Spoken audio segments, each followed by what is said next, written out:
Kraft presents The Great Gildersleeve. Yeah.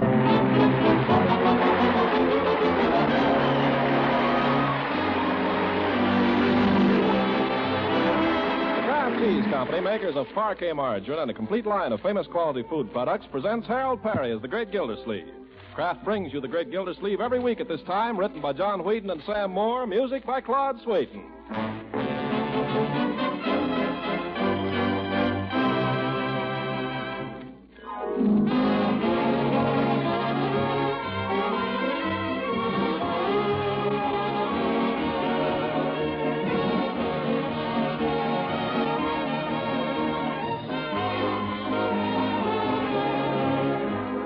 From the Great Gildersleeve in just a moment.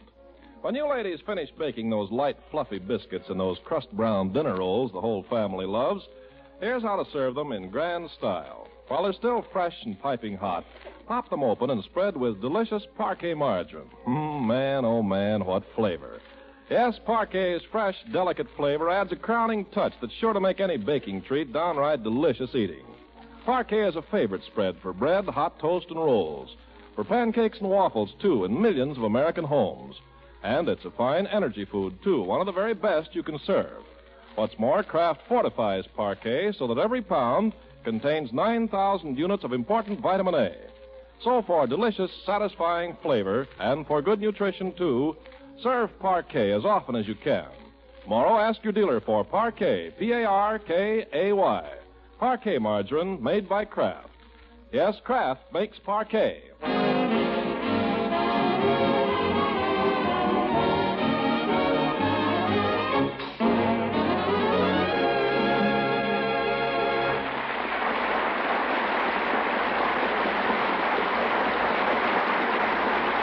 Now let's join our friend the Great Gildersleeve. It's 3 weeks since his dismissal as Summerfield's water commissioner.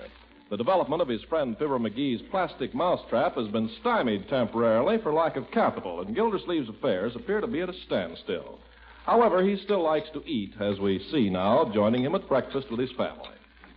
Pass the syrup, will you please, my boy? Here.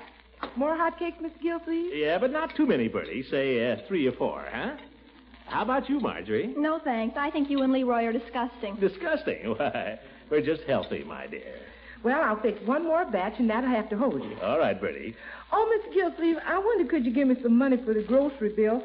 The man asked for it yesterday, but you was out. What does he want money now for? Tell him I'll pay him the bill in the usual way. I told him that, but he wants it now. Why? Why in the name of why? Well, I'll tell you how it was, Mr. Gildersleeve. Man came in yesterday afternoon, and he says to me, "Hi," he says, "is the boss home?" "No, he ain't," I says. And he says, "Well, when he gets home, you ask him for this 1843 that's due on the groceries," he says. Yes, Bertie. So I says to him, "How come?" I says. And he says, "Mr. Gildersleeve ain't working now," he says, "and I can't afford to take no chances," he says. "Chances?" I said. "Look here, man. You ain't take no chances on Mr. Gildersleeve," I said. "Why, he ain't paid me my salary for 2 weeks," I says. And I ain't one bit worried. Oh, my goodness. I sure told him, didn't I, Mr. Gildersleeve? You sure told him, Bertie. But he still wants his money. Well, I'm sorry about your salary, Bertie. It's strictly an oversight. Here. Oh. A little short. Well, here's 1 week anyway, Bertie. Oh, thank you, sir. If that's one of your friends, Leroy, have him wait outside till we finish breakfast. I won't have him watching every forkful I put in my mouth. Oh, it might be Piggy. I'll go see. The darn kids. Why don't they stay home? Maybe it's the grocery man. If it is, he can go right back. And who is it, Leroy? It's a lady, Unc. Here's her card. Oh? Miss Gladys Wheeler. Real estate. What does she want? How should I know? Well, ask her to come in. Okay. She ain't bad looking. Isn't Leroy horrible? No, he's not. Well, he's growing up anyway. Come in, Miss Wheeler. Come in. Sit down. Have some hotcakes. Have some coffee. Oh, no, thank you, Mr. Gildersleeve. I'm an awful pest interrupting your breakfast. I'd be glad to wait outside until you're through. No, I finished, as a matter of fact. Sit down. This is my niece, Marjorie. How do you do? How do you do? And my nephew, Leroy. How do you do, Leroy? Say, how do you do, Leroy? Okay, how do you do? Gosh, I let her in.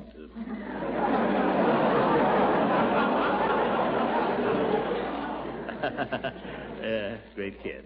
What can I do for you, Miss Wheeler? Well, Mr. Gildersleeve, I wonder if you've ever considered selling your house. Selling my house? No, I never had. I don't think I'd be interested. Oh, I don't blame you, I must say. Such a lovely home.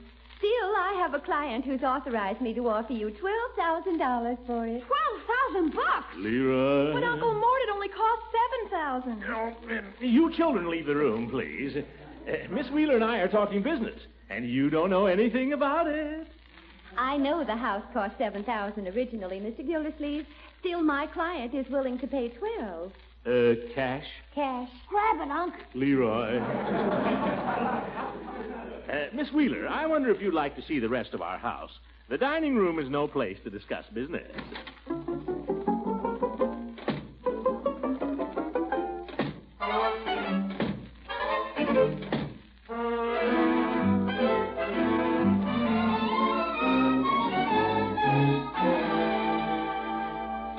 And here we are back in our living room.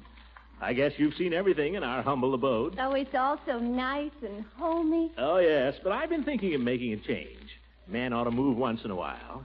Then you'll be dropping in at my office this afternoon to sign the contract. Oh, yes, I'll be there. Honestly, Mr. Gildersleeve, it's a pleasure to do business with a man who knows his own mind. Well, I've always liked to make decisions quickly. Bingo, that's me. I'll bet you're a wonderful executive. Oh, you think so? Well, most men would have to consult their wives. Haven't got one. Really? Oh, no, sir. Footloose and fancy-free, full of beans, and I make my own decisions.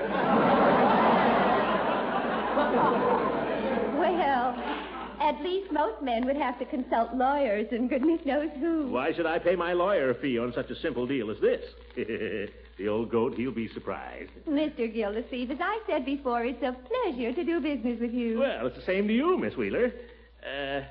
Say, do you ever like to, Do I like to what? let it go. I'll be in your office this afternoon. Oh, that's fine. Thanks, Mr. Gildersleeve. Oh, thank you. Goodbye, Miss Wheeler. Goodbye. Yeah. By George, she's so cute it's a shame to take advantage of her. Still, it's not her money. What's that? Hey, Uncle, you gonna sell a house, huh? Are we gonna move? Well, I agreed to sell it, my boy. I'll sign the papers this afternoon. Really? Hey, Marge, we're gonna move. Leroy. Bertie, we're gonna move. Leroy. Bertie. Subside, please, Leroy. Of course, you understand you children will have to give your consent. I'm only the trustee. Well, I'll okay the deal. Leroy, what were you hollering just now? Uncle selling the house, Bertie. We're gonna move. Isn't that swell? My. Is it true, Uncle Mort? Are you really gonna sell it? If you approve, my dear, the house really belongs to you and Leroy. Oh, sell it. Sell it and buy a new one. I know just the house. Well, maybe we ought to talk about it a little. I hope you realize your uncle is making a pretty smart deal. Oh, sure. You know, I ought to go into the real estate business myself. It's a lot easier than I thought. Yeah, all you do is you buy a house for $7,000 and sell it for $12,000. Well, the whole trick, my boy, is to know values. Know values and make decisions quickly. If I'd been the kind of a man that fools around, can't make up his mind, she might have bought some other house. I told you to grab it, Unc.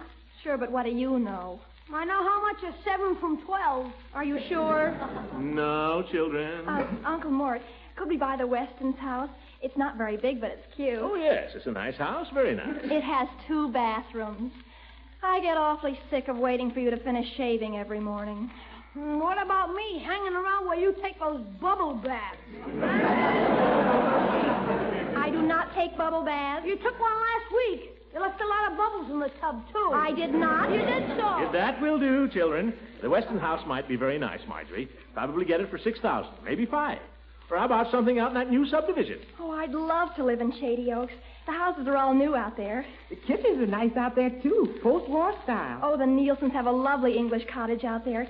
2 bedrooms and 3 bathrooms. Only 2 bedrooms? Oh, Bertie'd love the kitchen. Yeah, I'd love it, but I wouldn't want to sleep in it. Yeah, I don't think I'm going to sleep in the bathroom either. Yes. We'll need something a little bigger than 2 bedrooms, Marjorie. But don't worry, there are dozens of houses in town that'll be fine for us. Let's get a great big house. We don't need a mansion, my boy. As long as there's plenty of bathrooms. It'd be wonderful to have a house with a powder room. Powder room? Every house in Hollywood has a powder room and a rumpus room. Wouldn't you like a rumpus room, Uncle Mort? Why not? Yeah, let's have a rumpus room. If I'm going to clean all these rooms, I hope there's a restroom.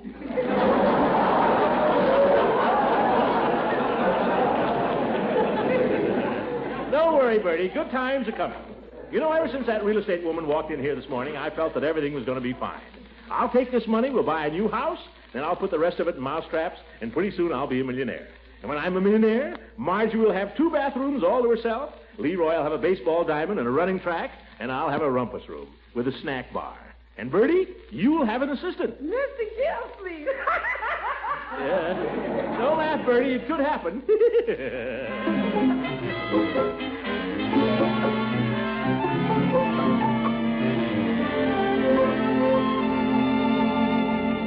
This is just a standard form sale contract, Mr. Gildersleeve. It provides that you vacate your house within 30 days. 30 days? Well, that's customary. Oh, but of course I don't have to tell you. I can see you've had real estate dealings before. Oh, yes, plenty of them. Would you care to use my pen or... Maybe I ought to just glance through the rest of this. Oh, by all means, take your time. Oh, thank you. You're a smart girl, Miss Wheeler.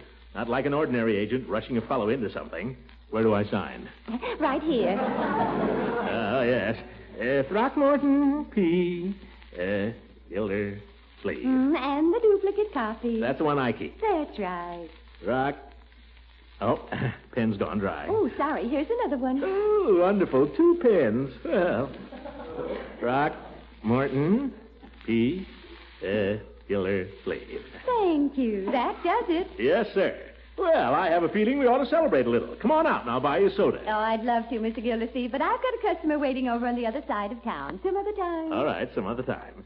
Before you go, Miss Wheeler, it's been such a pleasure doing business with you. Yes? I'd like to throw a little business your way. Oh, really? Well, you call me. Oh, I don't have to call you. I just want you to find me a house. Something around $5,000 or $6,000. Oh, well, I'm sorry, Mr. Gildersleeve. What do you mean? Don't you want my business? Well, yes, but... Well, the fact is there isn't a single house available in Summerfield. What? Unless you'd be interested in something around 20 or 25,000. Give me back that contract. Now, Mr. Gildersleeve, that would hardly be fair to my client, would it? Fair? What's being fair about it to me? You swindled me out of my house for half what it's worth, and all the time you know I won't have anywhere to go. You know where you can go, Mr. Gildersleeve. Oh, by George, if you...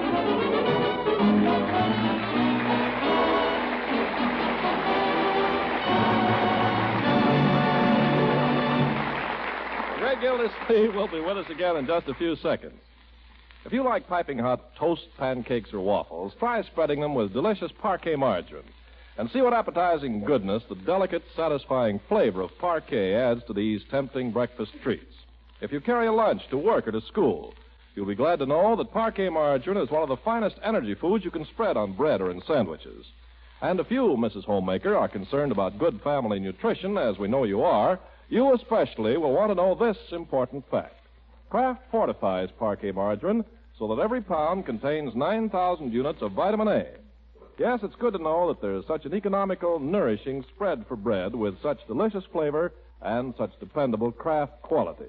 So be sure to ask for Parquet, P-A-R-K-A-Y, Parquet margarine made by Kraft. Only 2 ration points a pound. And remember, Kraft makes Parquet.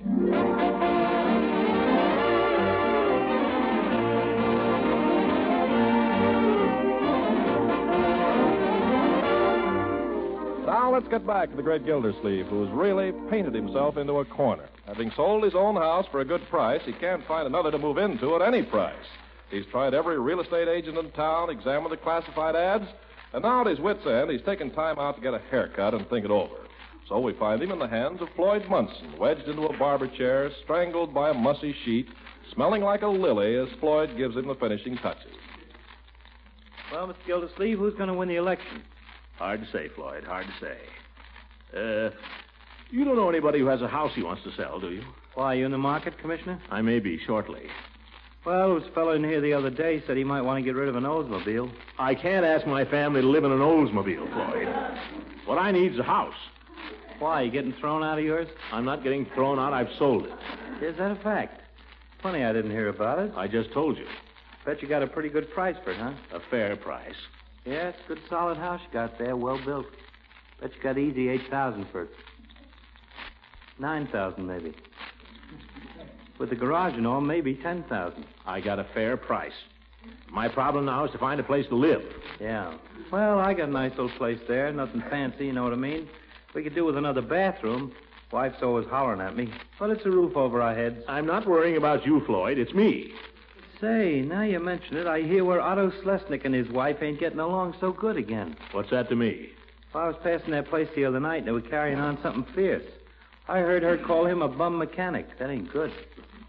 Well, if you don't mind, Floyd, I'm not interested in any local gossip at the moment. Now, wait.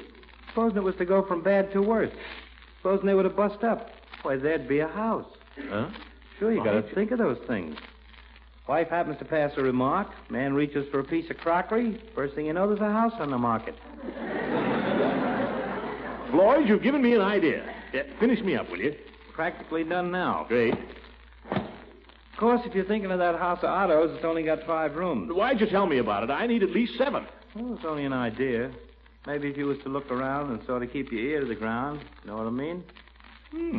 After all, life's no bed of roses. And Otto and his wife, they're not the only lovebirds in town. If there was only some way. Just because a man opens the door for his wife or carries the groceries home for her, you don't know how he treats her when he gets her there. Floyd, how are the Thompsons getting along these days? Oh, I'm afraid that's all straightened out. Her mother finally went home. Oh, blew over. Of course, maybe I oughtn't to say this. No? What? Well, I don't know this. I only heard. But it seems where Doc Pettibone came home at 4:30 the other morning, and she put the bolt on the door and wouldn't let him in. Doc Pettibone, eh? Always wondered how he stood it. It's not a bad house, either. Well, that's only what I heard. But where there's smoke, there must be fire, you know what I mean? By George, I know where I can find out, too. Let me out of this chair, Floyd. There you are, Commissioner. Thanks, Floyd. Thank you very much. Well, if it ain't Fred Kelly. What happened, Fred? No cracks, please. Where'd you get the black eye, Fred? Ran into a door in the dark. Oh, that's too bad. Too bad. Let me know if you hear anything, Floyd. Uh-huh. So long.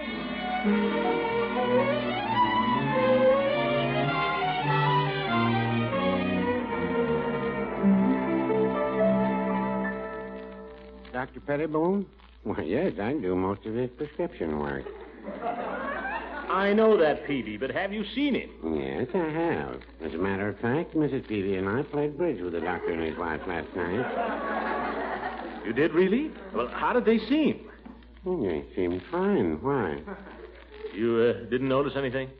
Notice anything? I mean, you didn't feel any undercurrent there? They seemed to be getting along all right? Why, yes. No kicking each other under the bridge table or anything? No, why? Nuts. Why do you ask, Mr. Gildersleeve? I've got to find a house, Peavy. I've got to find one right away. Is this for yourself or for a friend? For myself, naturally. For my family. We'll be out on the street in 30 days if I don't find one. Oh, dear.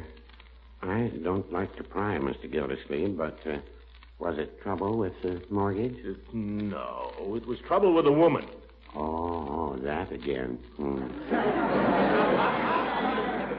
The woman deceived me, Peavy. They'll do it every time. Well, no, I wouldn't say that. Not every time. This one was a real estate agent. I thought if I sold my house for $12,000 and bought another for $5 or $6, I'd make a fair profit on the exchange. But she didn't tell me there aren't any other houses. She didn't tell me that. Have you thought of renting a house? Yeah, and so has everybody else. I've even thought of stealing a house, Peavy. That's why I asked you about Doc Pettibone. I heard things weren't so rosy there, and I thought maybe... Say, how many rooms you got in your house, Peavy? Mrs. Peavy and I are very happy where we are, Mr. Gildersleeve. Yeah, I didn't think so. You don't know anybody who's leaving town or anything? No, I'm afraid I don't. The doctor hasn't happened to mention anybody who's on the anxious list. Not that I can recall. Perhaps if you waited till the winter season. What? I can't, Peavy. I've got to have a house right away. I can't find one for love or money. Speaking of love... Yes? It's too bad you and Mrs. Ransom didn't hit it off there a while back. Why do you say that? Well, I always thought Miss Goodwin very attractive, but that place where she lives is a little small. Peavy, I've told you I'm all through with that stuff. No more of it. I'll never have anything to do with a woman again as long as I... Still, that's a nice house Leela's got there. Copper plumbing throughout. Nice shade trees, too. Yeah. Peavy, I wonder. What? I wonder if Mrs. Ransom wouldn't like to go back to Savannah. After all, she's a long way from home up here, Peavy. She could sell me her house and go down there and buy a little old plantation. Enjoy some of that southern comfort. Get some of that old corn pone. Hear those old banjos ringing. Man, I'd almost go with her.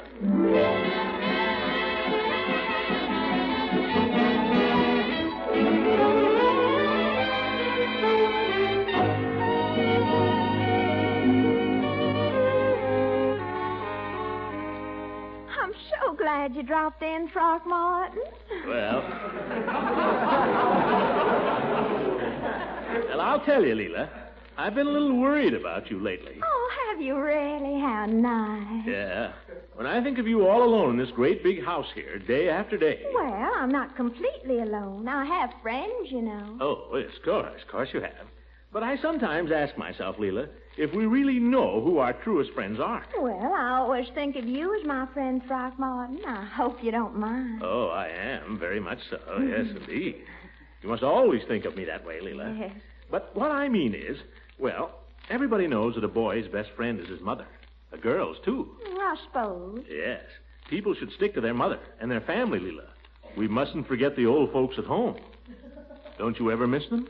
Well, I think about them. I think about them a lot.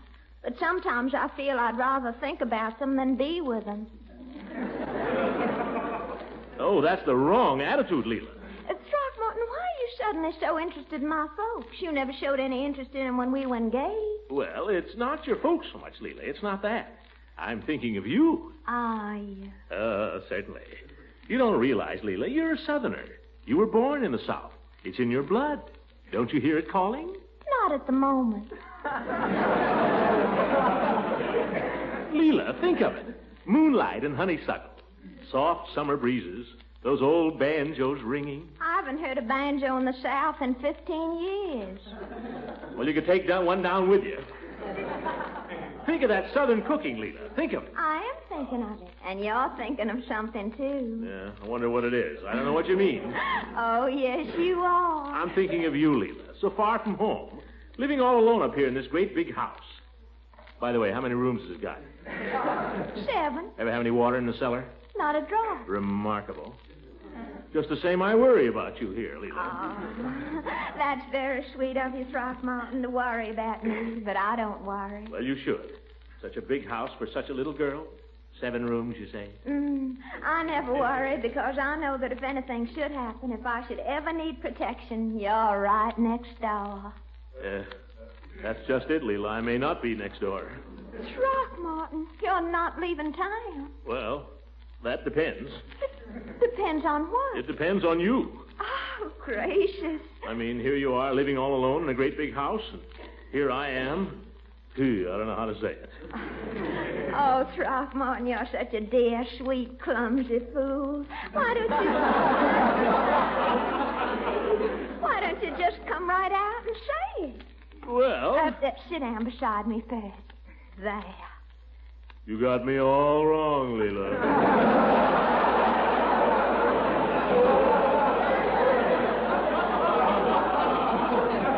Well, I'll take my chances on that. Now, what is it you wanted to say to me? Leela, why don't you go back to Savannah? Why don't I'd pay you a good price for your place, Leela. I'd pay you as much as it cost. You see, I gotta have a house. I sold mine. Oh, now, Leela, you're not going to cry, are you? Leela, don't cry. It was only an offer, Leela. No harm in an offer. I didn't mean to hurt you. I take it all back. Keep your house, Leela. I just thought you'd like to go back home and get some of that fried chicken. Smell some of those oleanders again. Hear those old banjos ringing. I hate banjos!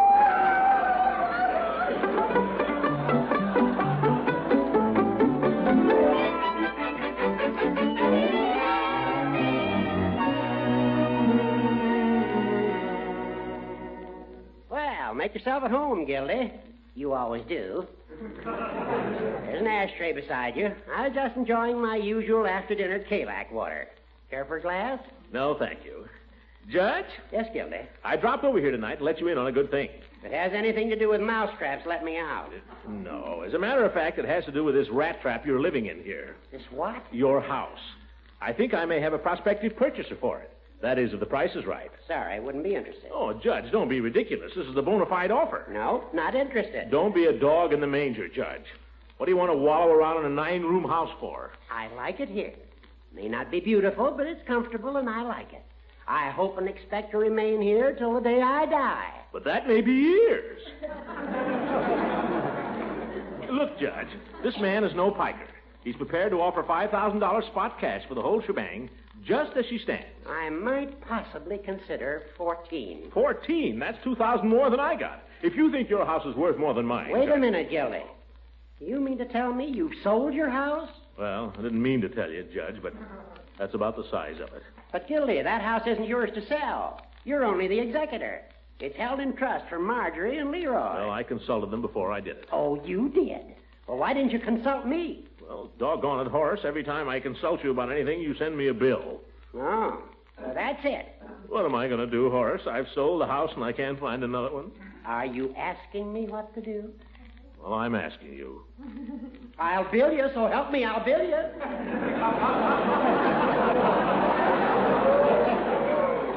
Well, go ahead and bill me. All right. As your lawyer, I advise you to get that contract canceled. But how, Judge? How can I do it? Well, it'll take a good lawyer. Fortunately, you've got one. Yes. As your lawyer, I shall refer the contract to the probate judge in charge of the estate, to whom it should have been referred for approval in the first place. Good. Do that. And as the probate judge in charge of the estate, I shall declare the contract null and void. Yeah. Horace, can you do that? Watch me. By George, the law is a wonderful thing. Just a minute, please. Speaking again as your attorney, the fee for that will be $100. Marked up from 50. 100. Well, I guess it's cheap at that. $100 or a chicken fricassee dinner cooked by the inimitable Bertie. Yeah. Said fricassee to include dumplings. By George, Horace. By golly, Gildy. You old son of a gun. You old horse thief. You old puddinhead. You old stick in the mud. Be it ever so humble, There's no place like home. Be it ever so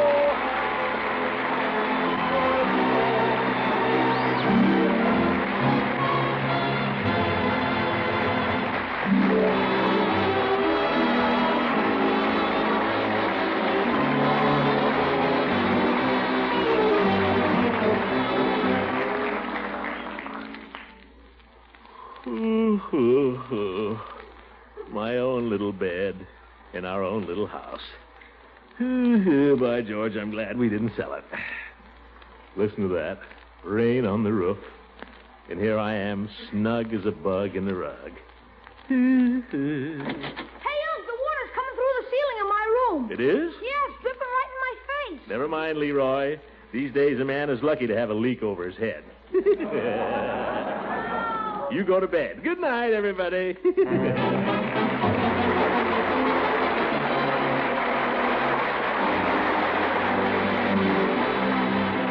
Music on this program was directed by Claude Sweet, and this is Ken Carpenter speaking for the Kraft Cheese Company, makers of parquet margarine and a complete line of famous quality food products. Kraft invites you to listen in again next week at the same time for the further adventures of the great Gildersleeve.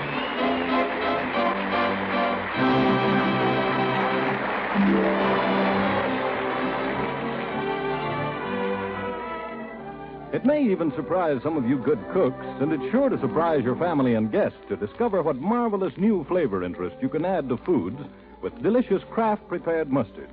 First, get hep to tangy golden Kraft salad mustard. It's something really quite special in a salad mustard.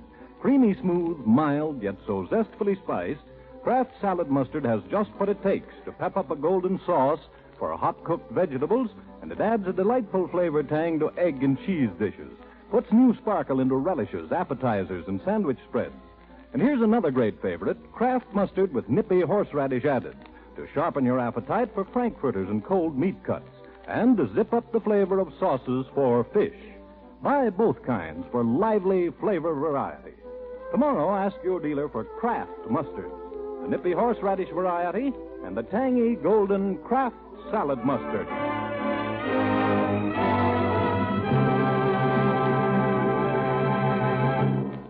This is the National Broadcasting Company.